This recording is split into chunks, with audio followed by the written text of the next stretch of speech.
Hello students, हमारा last chapter है chapter 21 our rights and duties. इसके बारे में पढ़ेंगे।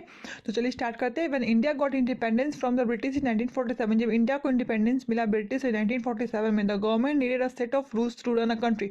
तो गवर्नमेंट को एक सेट ऑफ रूल चाहिए था, कुछ एक रूल चाहिए था जिसके तहत वो देश चलाते।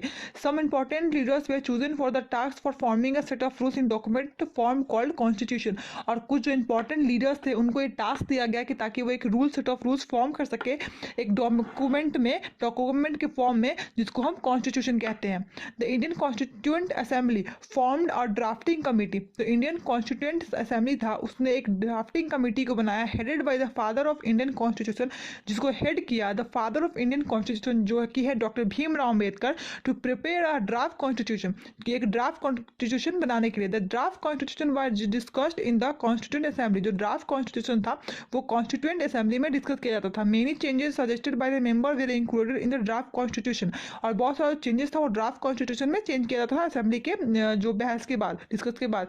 तो constitution of the India came into force on January 26, 1950। और जो कॉन्स्टिट्यूशन ऑफ इंडिया था वो फोर्स में कब आया? और 26 जनवरी 1950 को फोर्स में आया था। India become a republic on, तो इंडिया रिपब्लिक कब बनी? ऑन जनवरी 26, 1950 को इंडिया रिपब्लिक बन गई, जिसको हम अभी रिपब्लिक डे के तौर पे मनाते भी है, जो कि हमने कल ही मनाया।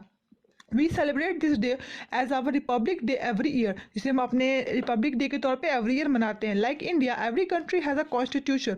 इंडिया के तरह ही हर कंट्री का अपना एक कॉन्स्टिट्यूशन है। Constitution is set of rules according to which the government governs a country.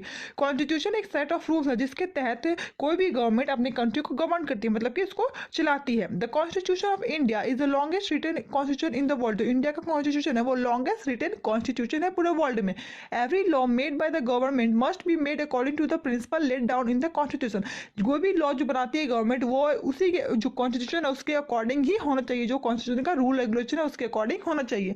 The introduction of constitution is called preamble. The preamble to the Indian constitution is an introductory statement about India.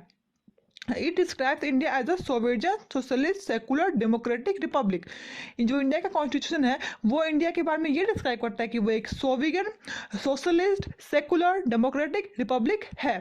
सोविजन क्या होता है? Mean supreme, एक supreme. India is a free from control of any other country. India sovereign है, मतलब कि supreme है, किसी भी कंट्री के मतलब कंट्रोल से वो में नहीं है। Socialist refers to the equality. Socialist refer करता है इक्वालिटी को। It means that all people are equal, सारे लोग यहाँ पे इक्वल है, no matter which religion they follow, whether they are rich और पुअर।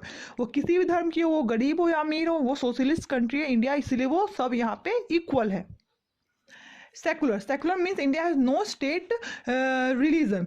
इंडिया के पास कोई स्टेट रिलीजन नहीं है। All the people of India are free to follow the religion और बिलीव देयर चॉइस। जो इंडिया सेकुलर है, कोई भी ये नहीं है कि आपको ये ही धर्म को मानना पड़ेगा इस देश में रहने के लिए। आपको जो मन धर्म मानना है आप मान सकते हैं। डेमोक्रेटिक, डेमोक्रेटिक मीन्स क्या है? People have the right to choose their representative. हमें अधिकार है कि हम अपने रिप्रेजेंटेटिव को चुने ताकि वो गवर्नमेंट फॉर्म करे। और India is the largest democracy in the world, और इंडिया वर्ल्ड का लार्जेस्ट डेमोक्रेसी भी है। Republic, Republic mean the head of state is elected by the people for a fixed tenure. Republic मतलब है कि जो स्टेट का जो हेड होता है वो लोगों के द्वारा एक फिक्स टेन्योर के तहत ही वो बनता है। The president of India is elected as head of the country for a term of 5 years। जैसे कि प्रेसिडेंट ऑफ इंडिया को 5 साल के लिए वो इलेक्ट होते हैं। तो स्टूडेंट्स आज के लिए हम यही तक ध्यान देंगे। कल हम पढ़ेंगे फंडामेंटल राइट्स के बारे में और भी आगे टॉपिक्स को पढ़ेंगे। हम आज के लिए यही तक ध्यान देते हैं। That's all for today.